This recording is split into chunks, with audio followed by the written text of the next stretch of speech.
přejít k vyhlášení toho prvního místa. To první místo jste podpořili neuvěřitelným způsobem. Získalo o mnoho víc, získalo 151 hlasů.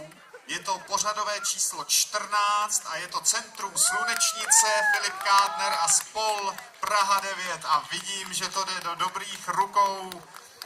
Mám z vás radost, my vám moc děkujeme. Snad bychom to ještě mohli trochu přiblížit. Je tam taková velká želva, která slouží jako taková ta základní miska na fondy. A pak jsou tam 4 malé želvičky.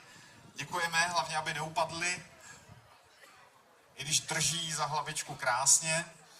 Takže sada 5 želviček získala první místo naší soutěže ve vašem hlasování.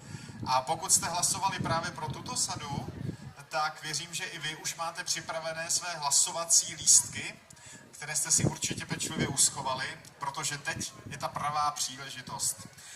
Ještě jednou velký potlesk, Centrum Slunečnice, Filip Kádner a spol z Prahy 9.